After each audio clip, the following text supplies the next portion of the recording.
Alhamdulillahirabbil alamin wa bihi nasta'in ala umuri dunya waddin. Asyhadu an la ilaha illallah wa asyhadu anna Muhammadan abduhu wa rasuluh.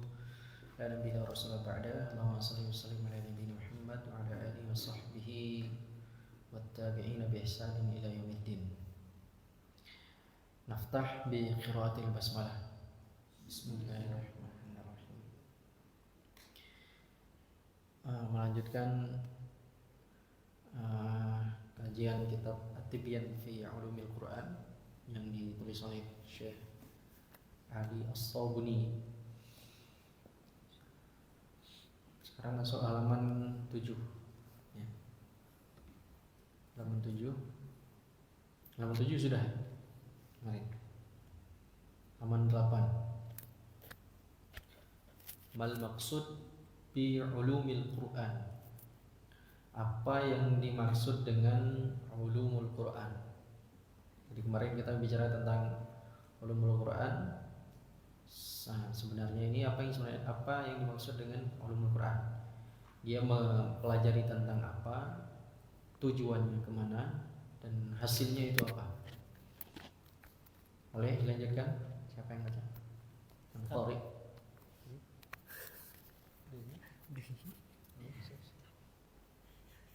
Bantu.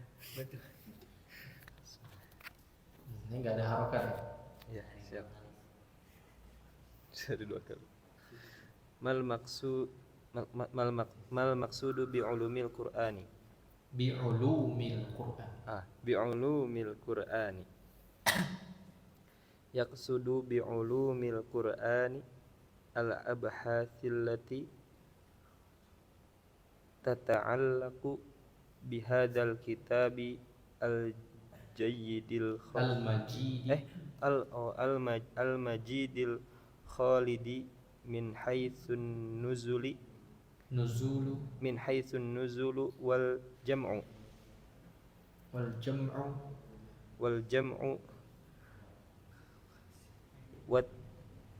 wat tartibu wat tadwinu ya. Wa ma'rifatu asbabin nuzuli wal makki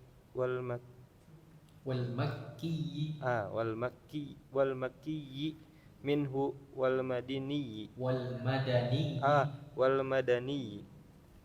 wa ma'rifatun nasikhi wal mansukhi wal hukmi wal muhkami wal mutasyabihi wa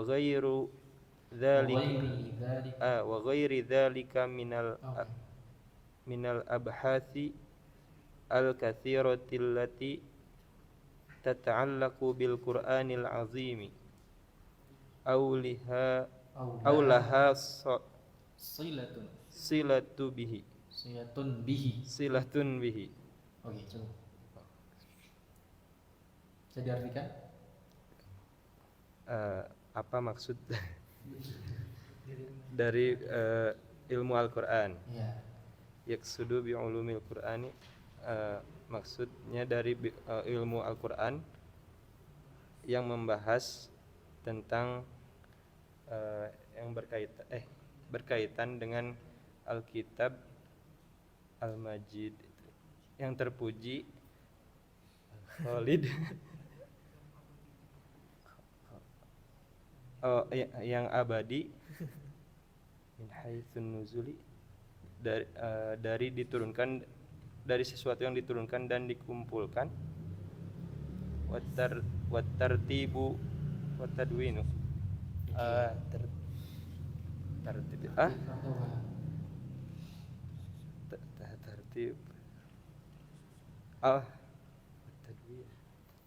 terus Enggak tadwin. apa ya tadi? Oke. Mal maqsudu bi ulumil Quran. Apa yang dimaksud dengan ulumul Quran? Yuqsadu bi ulumil Quran. Yang dimaksud dengan ulumul Quran. Ini harus dipahami definisi ulumul Quran supaya jelas kemana arah belajarnya. Karena kalau sudah apa yang kita pelajari kita tidak tahu, itu tidak akan membuahkan hasil. Nah, itu belajar apa? Nggak tahu belajar apa, ya nggak akan dapat apa-apa. Ini ya. Ulumul Quran adalah al-abhath, pembahasan-pembahasan allati yang tata'allaqu berkaitan bihadzal kitabi, dengan kitab ini. Kitab ini maksudnya adalah Al-Quran Al-Majid, yang mulia, Al-Khalidi, yang abadi. Min haitsu, nah, pembahasan-pembahasannya tentang an-nuzulu, tentang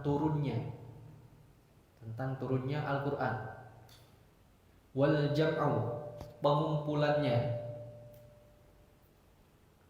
Jadi Al-Quran itu diturunkan. Maka kalau ada yang bilang Quran itu ditulis seseorang, dibuat oleh seseorang, hasil karya seseorang, maka sudah pasti salah. Karena Al-Quran itu nuzul, turun. Wal jam'u, dikumpulkan. Kenapa dikumpulkan? Karena turunnya Al-Quran itu bertahap, ya, tidak sekaligus, tidak jumlatan wahidah, tapi munazzal, berangsur-angsur. Wat tartibu, kemudian ada penyusunan, ditertibkan lagi. Karena terkadang yang turun seperti surat yang pertama turun, surat Al-Alaq, itu pun ayat 1 sampai 5, ya kan? Kemudian turun surat Al-Muzammil, turun surat Al-Mudaththir, baru turun selebihnya dari surat Al-Alaq. Jadi kalau disusun sesuai turunnya, maka itu tidak sebagaimana Al-Quran yang sekarang ini, gitu ya. Nah, kayak perlu ditartibkan, yang mana awalnya itu Al-Fatihah, berakhir di An-Nas.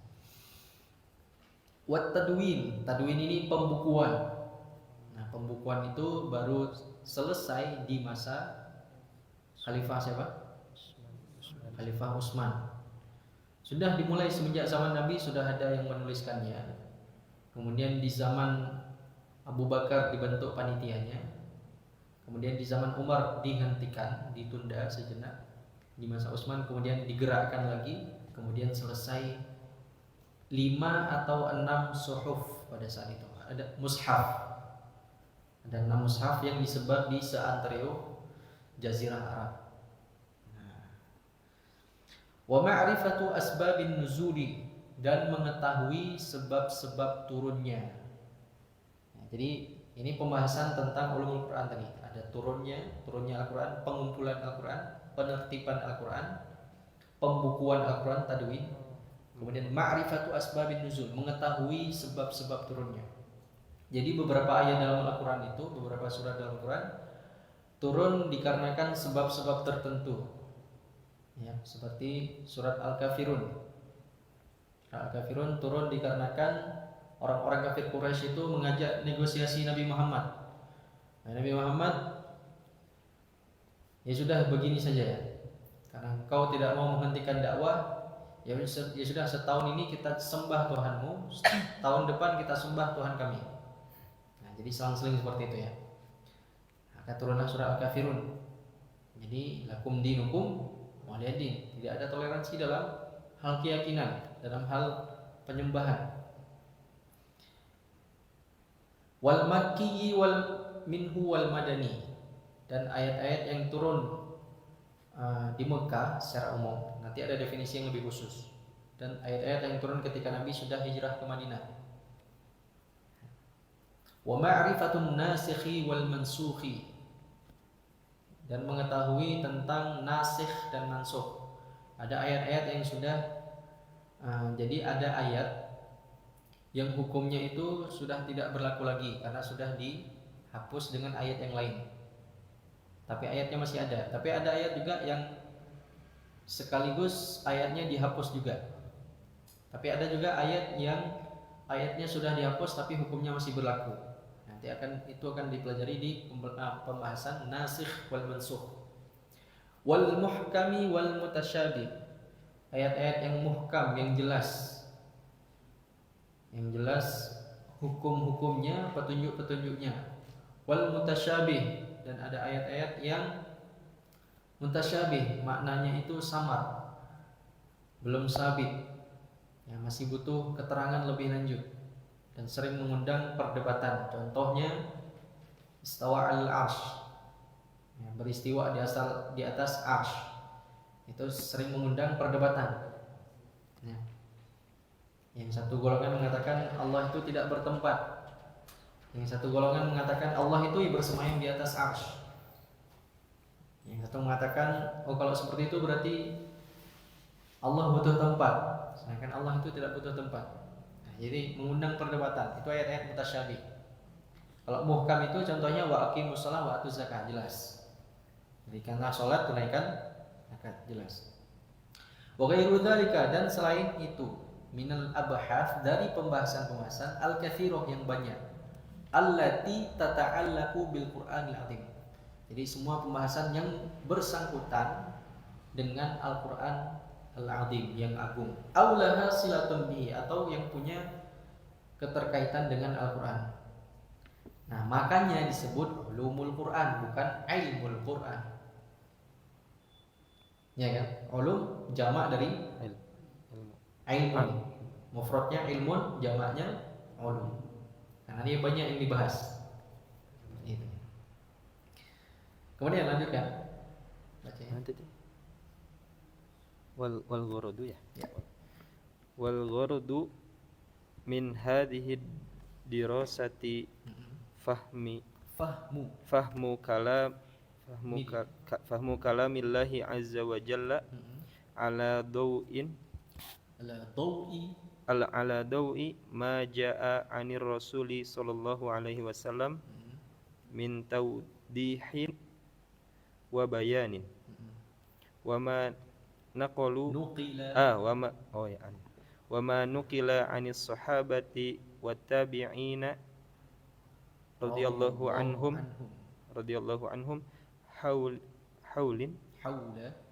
haula tafsirihim li ayatil qur'ani wa ma'rifatu tariqatul mufassirina wa ma'rifati tariqatil mufassirina wa asalibihim fit tafsiri ma'a bayanin wa masyahirihim wa ma'rifatu ma'rifati khasa'isa kullu minal mufassirina wa syurutit tafsiri wa ghairi dzalika min daqaiqi hadal ilmi. Oke, baik. Nah, kalau tadi apa yang dimaksud dengan ulumul Quran sudah paham ya. Jadi apa yang dibahas oleh ulumul Quran, berarti itu nanti akan dipelajari. Kemudian ini wal ghurdu. Ghurdu itu apa? Apa makna ghurdu? Tujuan. Oh, tujuannya. Tujuan daripada mempelajari ulumul Quran. Wal ghurdu min hadhihi dirasah. Tujuan daripada pembelajaran ulumul Quran yaitu fahmu kalamillah, memahami Al-Quran, memahami kalamnya Allah Azza wa Jalla, ala dawi, sesuai dengan ma jaa anir rasuli sallallahu alaihi wasallam, sesuai dengan apa yang dibawa oleh Rasulullah sallallahu alaihi wasallam, min tawdihin wa bayanin, dari penjelasan wa bayanin, dan keterangan-keterangan. Ada yang bilang al-qari'ah artinya pembaca.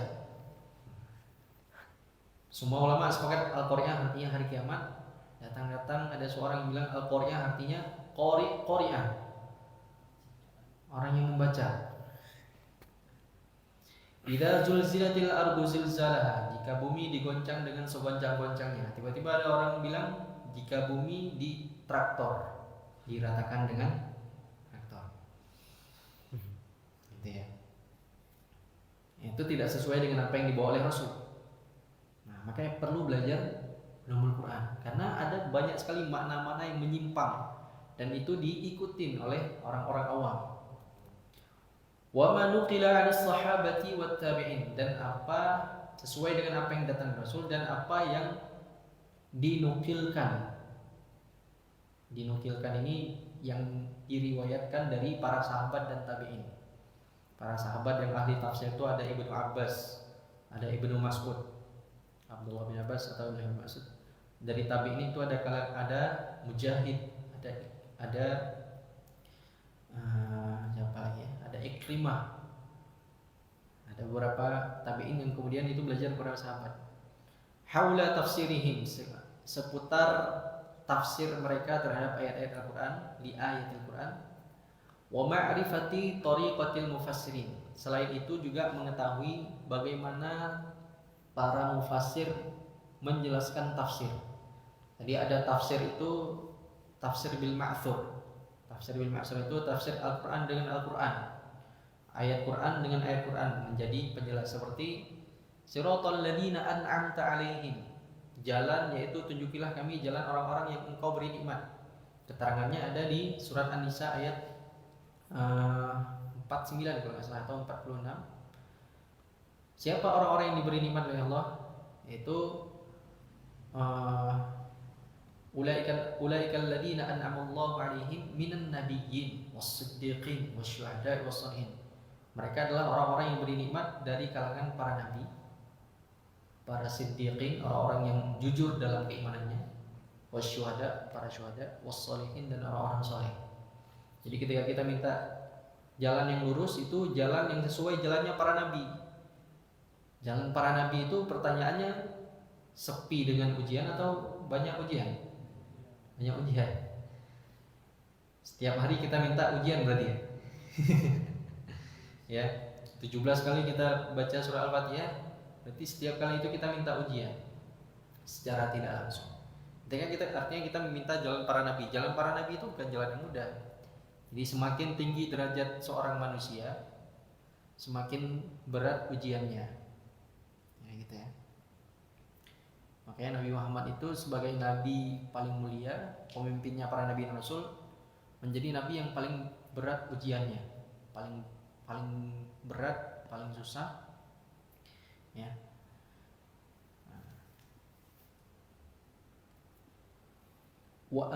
Kemudian ada tafsir dengan hadis. Jadi seperti bagaimana tata cara sholat itu tidak ada dalam Al-Quran, maka dijelaskan oleh hadis. Kemudian ada tafsir dengan qaul sahabat. Ada tafsir dengan qaul sahabat. Nanti ada tafsir dengan takwil, itu dengan berbagai macamnya. Wa asalibihim fit tafsir, dan metode. Ini juga termasuk metode tafsir mereka. Ma'abayani masyahirihim, disertai pengetahuan tentang siapa saja para mufassir yang terkenal. Siapa yang antum tahu? Ibnu Katsir. Selain itu At-Tabari, terus ya, As-Suyuti. Siapa lagi? Zamakhsyari. Yang kontemporer siapa? Ada yang tahu? Quraisy. Ada nulis tafsir juga. Buya Hamka juga ada nulis tafsir. Muhammad Asmi As-Siddiqi dan sebagainya. Jadi ini menunjukkan bahwasannya sebagaimana kemarin kita bilang, Al-Quran itu meskipun sudah dibahas oleh banyak para ulama, dikaji, dikeluarkan ilmunya, dipetik hikmahnya, ditulis buku dengan berjilid-jilid, madama Al-Quran bahrun dhakhran, Al-Quran itu tetap menjadi lautan yang dalam, penuh dengan misteri. Masih ada banyak sekali pengetahuan dalam Al-Quran itu yang belum ditemukan, masih ada banyak sekali misteri yang belum terpecahkan. Ya, dalam Al-Quran itu ya. Maka tetap dibutuhkan orang-orang yang bisa yaghusu menyelam ke dalam lautan hikmah Al-Quran tadi untuk menemukan mutiara-mutiaranya yang kemudian bisa dikeluarkan dan kemudian menjadi manfaat kepada orang banyak. Gitu ya. Makanya dalam Quran surah Al-Kahfi disebutkan 2 ayat terakhir sebelumnya apa gimana bunyinya?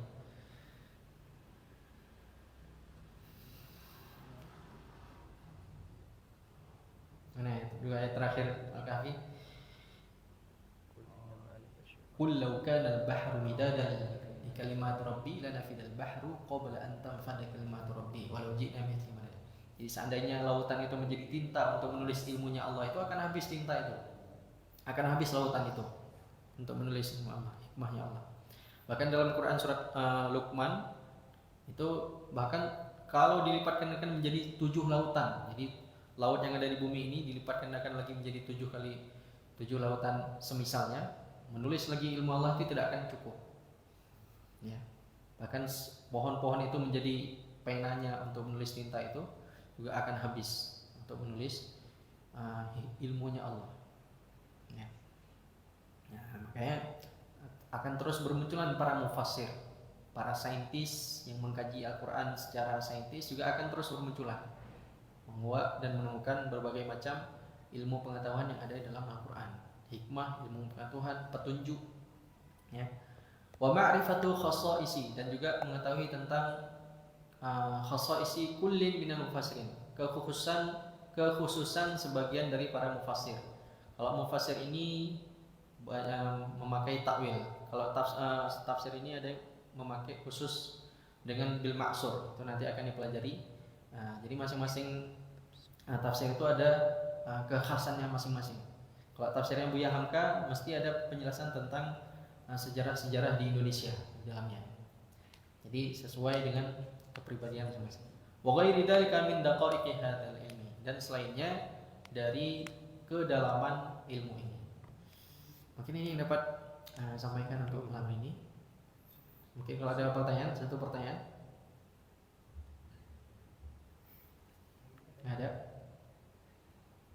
Karena sudah jam 8. Iya. Nah, kira-kira penting gak ilmu Al-Quran ini? Kenapa penting?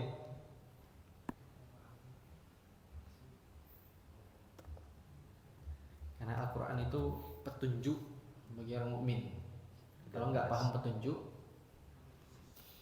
ya ngikutin petunjuk yang dipaham akan sesuai nafsu. Kalau tidak sesuai wahyu, larinya sesuai nafsu.